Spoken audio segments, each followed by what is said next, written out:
Mula nagsimula itong administrasyon, mahigit 8.5 milyon magsasaka at mangingisda ang nakatanggap ng tulong.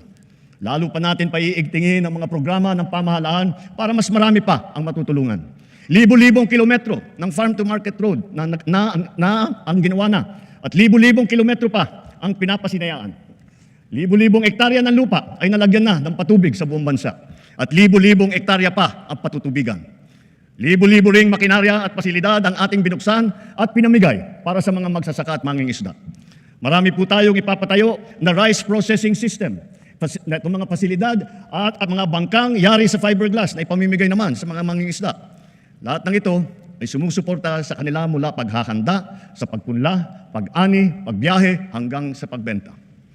Milyong-milyong Pilipino ang umaasa sa puno ng niyog bilang pangunahing kabuhayan. Mula ngayong taon, hindi bababa sa 15 milyong hybrid at mataas na klaseng mga binhi ng niyog ang ating itatanim sa iba't ibang panig ng Pilipinas. At itutuloy natin ito hanggang 100 milyong puno na ng niyog ang ating maitatanim sa buong Pilipinas. At para sa susunod na ating salinlahi ng mga magsasaka, tiyak na magiging kanila na ng tuluyan ang lupang sinasaka nila. Kasalukuyang pinabibilis ng DAR ang pamamahagi ng mga CLOA at ng mga e-title, pati na yung mga COCROM bilang patunay na wala ng utang ang mga benepisyaryo ng agrarian reform. Pagpasok ng administrasyong ito, mahigit 5 milyon ang mga bahay na wala pang kuryente. Sa loob ng 3 taon, 2.5 milyong kabahayan ang ating nakabitan na may kuryente na sila. At sa pagtatapos ng 2028, dagdag na mahigit 1 milyong kabahayan pa ang magkakaroon na rin ng kuryente sa pamamagitan ng Solar Power Home System. Isusulong na ng Department of Energy ang net metering program at pabibilisin din ng ERC ang proseso ng pag-aproba nito. Naglaan tayo ng 1 bilyon para makapagtayo ng mahigit 300 barangay Child Development Center at Bulilit Center sa buong bansa. Sa nakaraang 3 taon, halos 22,000 silid-aralan ang nabuksan na. Hihigitan pa natin ito dahil talagang nakakaawa ang ating mga mag-aaral. Hindi na natin dapat nabibitin ang oras nila sa klase dahil sa kakulangan ng classroom. Katuwang ng pribadong sektor, sisikapin natin madadagdagan pa ng 40,000 silid-aralan bago matapos itong administrasyon. Ngayon, nagdaratingan na ang mga laptop na laan para sa bawat guro sa public school. Tiniyak natin na walang anomalya sa pagbili ng mga laptop na ito.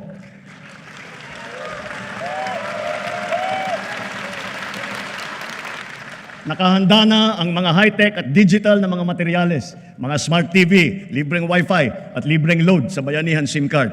Dahil dito, handa na rin ang ating mga estudyante para makasabay sa makabagong paraan ng pag-aaral sa makabagong mundo. Ang pinakamahalaga sa sistema ng edukasyon ay ang ating mga mahal na guro. Asahan po ninyo na hindi gagawing sukatan ng galing ninyo o ng performance ninyo ang dami lamang ng estudyante na inyong ipinapasa, kundi ang dami ng mag-aaral na inyong pinapahusay at pinapataas ang ambisyon sa buhay. Taon-taon, mahigit 2 milyong estudyante ang nakakapag-aral ng libreng kolehiyo sa bansa. Mula umpisa ng administrasyong ito, dinagdagan pa natin ng 260,000 estudyante ang nakinabang dito. Sa susunod na taon, maglalaan pa rin tayo ng halos 60 bilyong piso para sa libreng edukasyon sa pampublikang kolehiyo at sa TechVoc. Napakataas ngayon ng bilang ng kabataan nating pumapasok sa kolehiyo o sa TESDA. Pilipinas na ang pumapangalawa sa buong ASEAN sa dami ng mga kabataan pumapasok sa kolehiyo at sa TechVoc. Mas marami na rin ang nakakapagtapos. Kaya mga magulang, sulitin na ninyo ang mga pagkakataong ito. Dahil hangad natin na sa lalong madaling panahon, ang bawat isang pamilya ay may anak na nakapagtapos ng kolehiyo o sa TESDA. Gagawaran natin ng Presidential Merit Scholarship ang mga high school graduate na makakakuha ng matataas na honor. Mula nang nagsimula itong administrasyon, mahigit 5 milyong kabahayan ang nagbenepisyo sa conditional cash grant ng 4P. Mas maganda pa ang balita na sa 3 taon, halos 1.5 milyong pamilya ang gumanda na ang buhay. Kaya nakakapag-graduate na sa program ng 4Ps sa ating mga LGU. Hanapin ninyong lahat, na ipasok silang lahat sa 4Ps at sa iba pang mga programa ng DSWD. Para naman, maitaguyod natin sila at magsimula na ang kanilang paglakbay tungo sa pag-unlad ng kanilang buhay. Simula ngayon, bubuksan ng Philippine Sports Commission sa publiko ang kanilang mga track and field oval sa Pasig, Maynila at Baguio upang makapag-jogging na kayo ng libre. Dahil sa mga ito, ang ating kabataan ay maagang namumulat sa sport, humuhusay at tumataas ang kumpiyansa. Sumusunod sila sa yapak ng ating mga kampyon at world-class na athlete tulad ni Senator Manny Pacquiao, ni Heidelin Diaz, ni Caloy Yulo, Ira Villegas, Nesty Petesio, EJ Obiena, Alex Ayala, ang Paralympian natin na sina Gerald Mangliwan, Sandy Asusano, Angel May Otong at Ernie Gawilan. Sama na rin natin yung bago nating kampyon, si PNP Chief Nick Torres.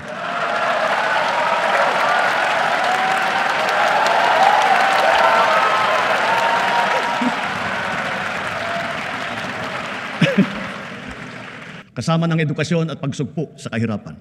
Sa loob ng 3 taon, pinarami natin ang mga pampublikong ospital at specialty center. Nariyan na rin ang 53 bukas center sa 32 lalawigan sa bansa.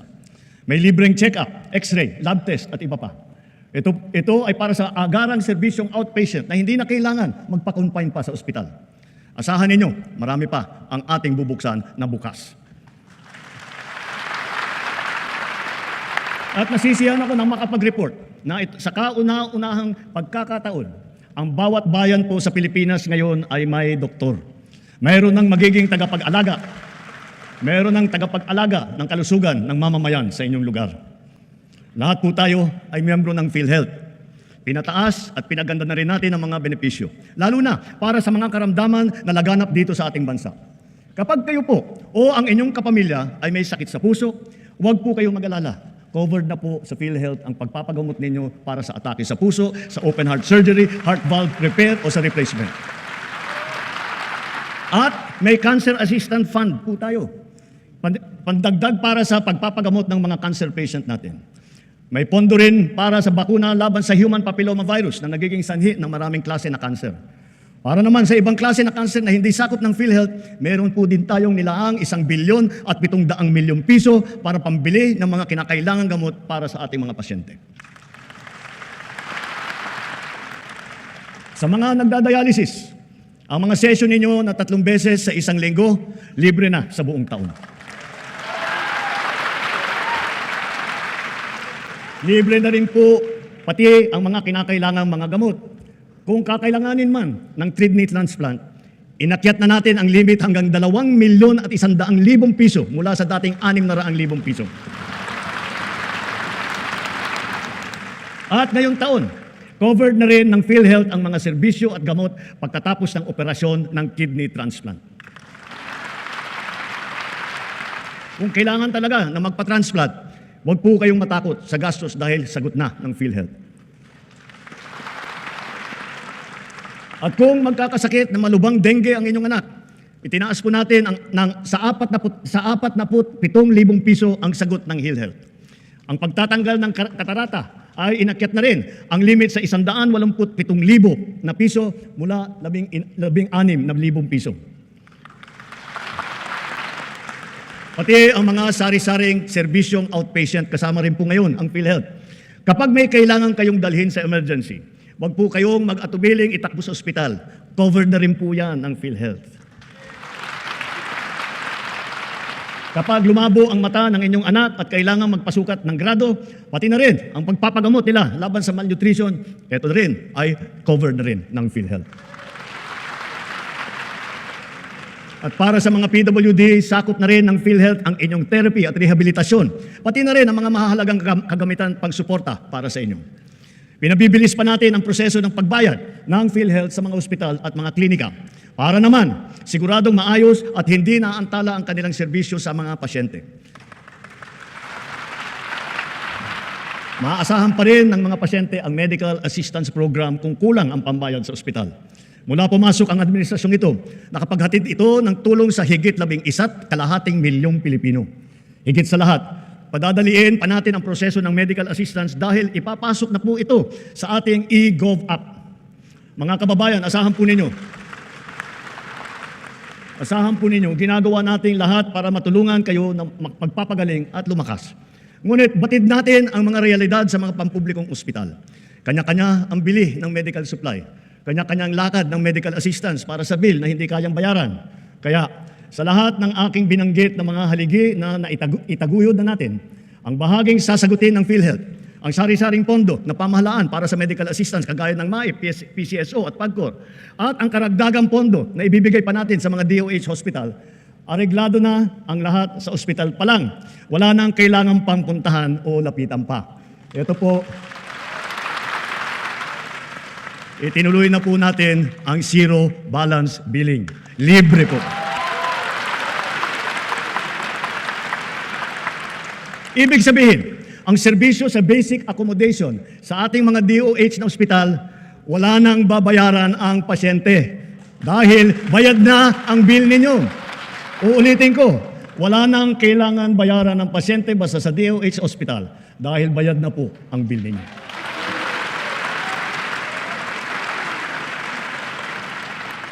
Asahan ninyo, magpapatuloy ang malawakang programang pang-infrastruktura ng administrasyon. Ang mga naglalakihang proyekto ay nakalatag sa buong kapuluan.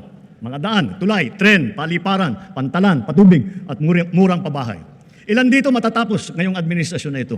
Ang iba naman makukumpleto pa at mararamdaman ang dalang ginhawa pagkatapos pa ng aking termino. Nagpupundar po kasi tayo para sa kinabukasan. We are not building only for today. We are building also for tomorrow.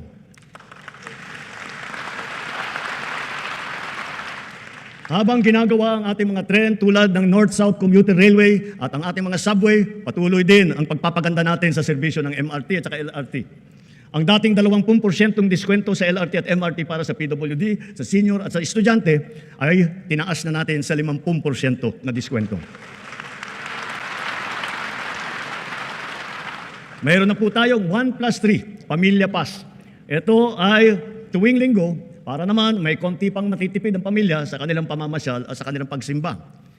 Ang tinatawag na dalyan ng mga tren na binili noong pang 2014 at hindi pa nagamit ay sinimulan na nating mapaganda at mapatakbo sa MRT. Magtatanong ako sa iba sa inyo, naalala pa ba ninyo yung tinatawag nating love bus? Ito yung popular na pampublikong bus sa Metro Manila na sinimulan noong 1970s. Ngayon, hindi lang natin ibabalik ang love bus, gagawin pa natin itong libre. Bago matapos ang taon, magsisimula na ang Bataan-Cavite Interlink Bridge. Ang tulay na ito ay 32 kilometro ang haba na tumatawid ng Manila Bay. Sabi, kung ang biyahe ngayon mula Mariveles hanggang Naik ay umaabot ng 5 oras, balang araw ito ay magiging 45 minuto na lamang.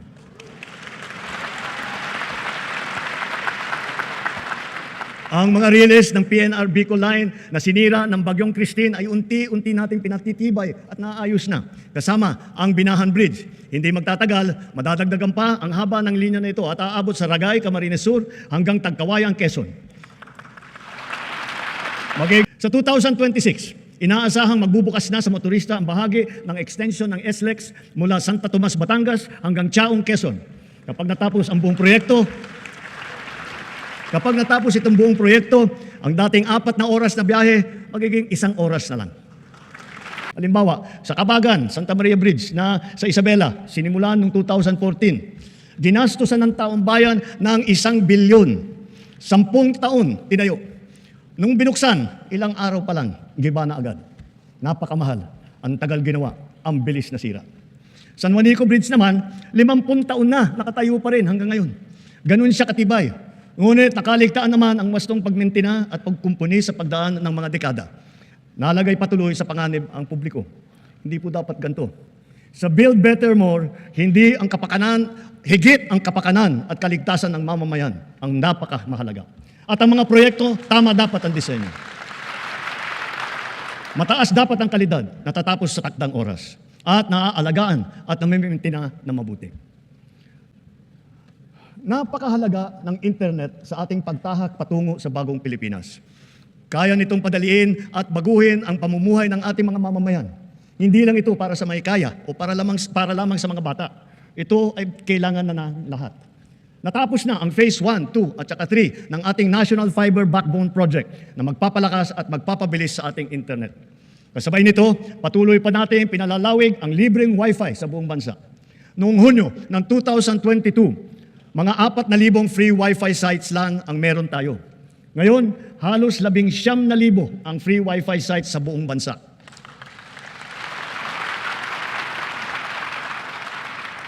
Ngayong taon din, nagsimula na tayong mamigay ng mahigit 1 milyon na SIM card na may libreng data para sa ating mga eskwelahan, lalo na sa mga nasa liblib na puok.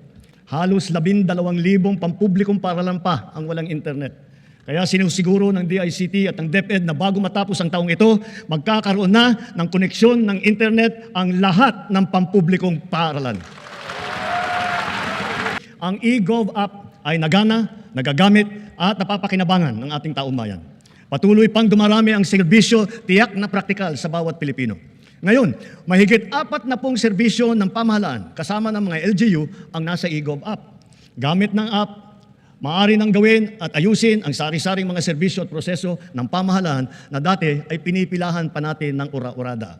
Ang renewal ng driver's license para sa PhilHealth, para sa Pag-ibig, para sa GSIS, yung mga dokumento na kailangan ng ating mga OFW, sa immigration at customs, sa declaration sa airport, kahit ang paggawa ng biodata hanggang paghahanap ng trabaho.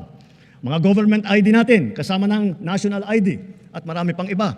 Hindi magtatagal, magkakaroon na rin para sa NBI clearance, beep card para sa MRT at saka LRT, at e-TIN, galing naman sa BIR.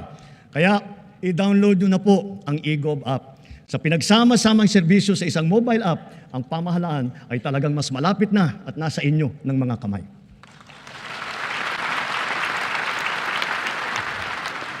Sa LTO, alam kong tapos nyo ang paghahabol sa paggawa ng mga plaka ng motor na nabinbin mula pa noong 2014, 11 taon. Mula ngayon, gawin ninyo ang lahat na makakaya upang hindi na uli magkaroon ng backlog sa plaka. Dahil kailangan bumawi sa publiko, tiyakin din ninyo na may lalabas na ang rehistro at ang plaka ng bagong sasakyan sa loob ng naipangako ninyong 3 araw. Bukod sa programang panghanap buhay, nagpagawa tayo ng mga health station, mga silid-aralan, mga water system, street light, na ngayon napapakinabangan ng mahigit 13 milyong Pilipino na ngayon ligtas na mula sa kaguluhan. Ngunit,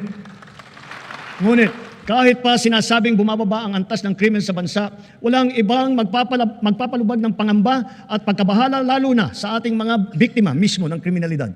Kaya ang puwersa ng ating kapulisan ay nagbabantay at rumoronda na para nararamdaman ng taong bayan. Sila ay re-responde sa tawag ng tungkulin sa loob lamang ng 5 minuto.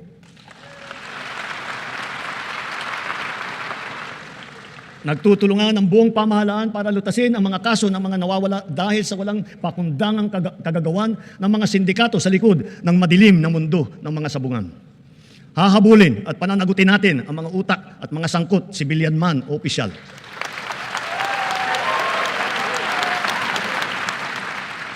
Kahit malakas, mabigat o mayaman, hindi sila mangingibabaw sa batas. Higit sa lahat, ipararamdam natin sa mga salarin ang bigat ng parusa sa karumal-dumal na krimen ng mga ito. Sa mga isinagawang pagsakote sa mga bodega at laboratorio at takang pagpasok, halos 83 bilyong pisong halaga ng droga ang nakumpiska na. Sa lahat ng mga operasyon na ito, mahigit 153,000 ang naaresto. Mahigit 9,000 at 600 sa kanila ay high-value target. Ang pinakamasaklap, mahigit 677 sa kanila ay kawani ng pamahalaan. Mahigit 100 ay halal na opisyal. Mahigit 50 ay pulis.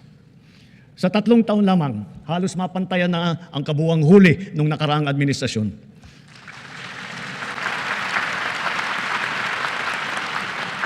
Sa kabila ng mga ito, tila nagbabalikan daw ang mga pusher. Kaya patuloy ang ating mga operasyon laban sa mga drug dealer, sila man ay big time o small time.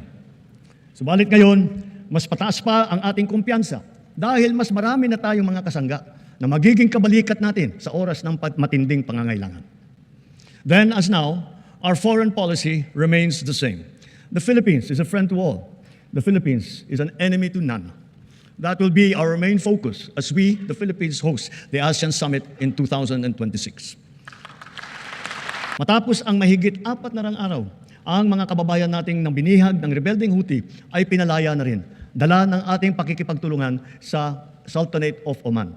Gayon din, dahil sa ating masigasig ng pakikipag-ugnayan, sa loob ng 3 taon, nagawaran ng kapatawaran ang mahigit 600 kababayan nating nahatulan dahil sa sari-saring paglabag sa batas sa ibang bansa, lalo na sa UAE, sa Qatar, sa Bahrain, at sa iba pa. And so,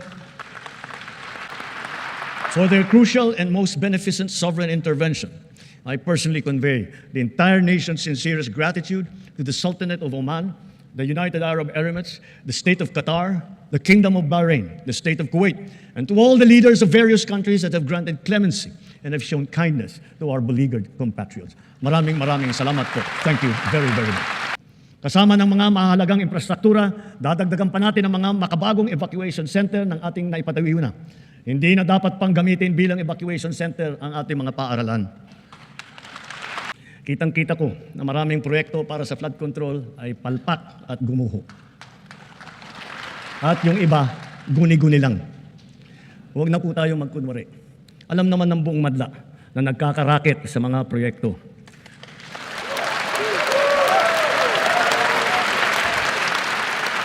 Mga kickback, mga initiative, errata, SOP, for the boys. Kaya sa mga nakikipagsabwatan upang kunin ang pondo ng bayan at nakawin ang kinabukasan ng ating mga mamamayan, mahiya naman kayo sa inyong kapwa Pilipino.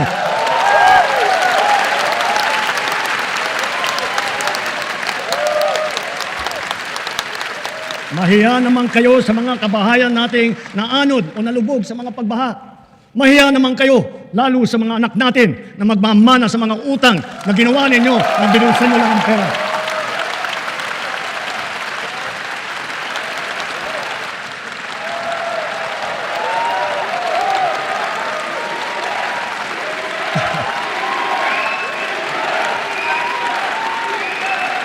Para hindi na maulit, so that this will not happen again. First, the DPWH will immediately submit to me a list of all flood control projects from every region that were started or completed in the last 3 years. Second, the Regional Project Monitoring Committee shall examine that list of projects and give a report on those that have been failures, those that were not finished, and those that are alleged to be ghost projects.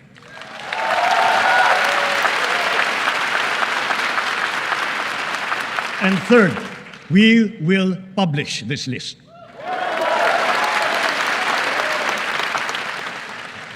Isa sa publiko natin ang listahang ito. Kaya ang publiko na saksi sa mga proyektong ito ay malayang suriin ang listahan at magbahagi ng kanilang nalalaman para makatulong sa ating investigasyon.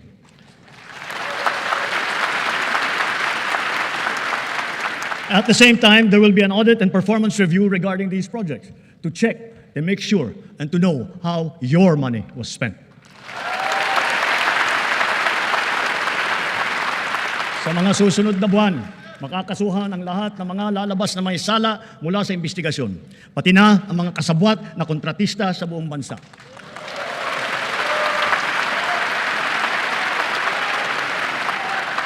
Kailangan malaman ng taong bayan ang buong katotohanan. Kailangang may managot sa naging matinding pinsala at katiwalian.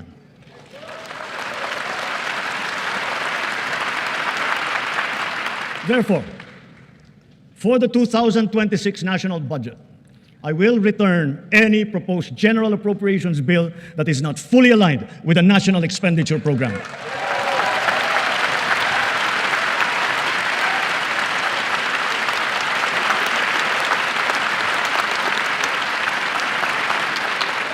And further, I am willing to do this even if we end up with a reenacted budget.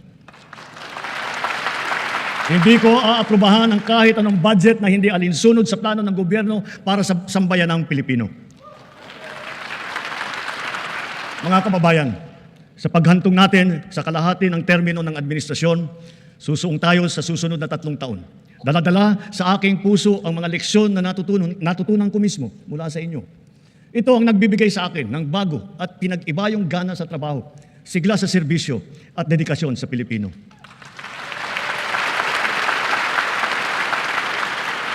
Huwag nating hayaang malihis ang ating pagtuon at pagtahak sa landas ng kaunlaran dahil nasa abot tanaw na natin ito.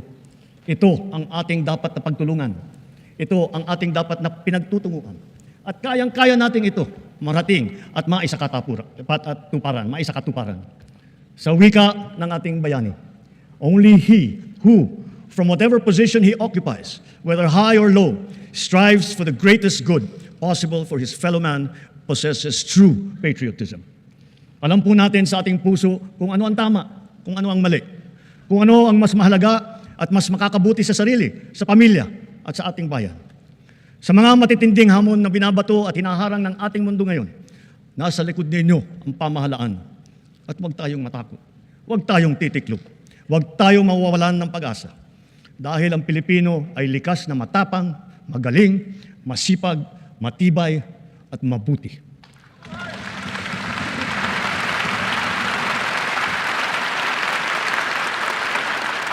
Mga kababayan, tayo ito.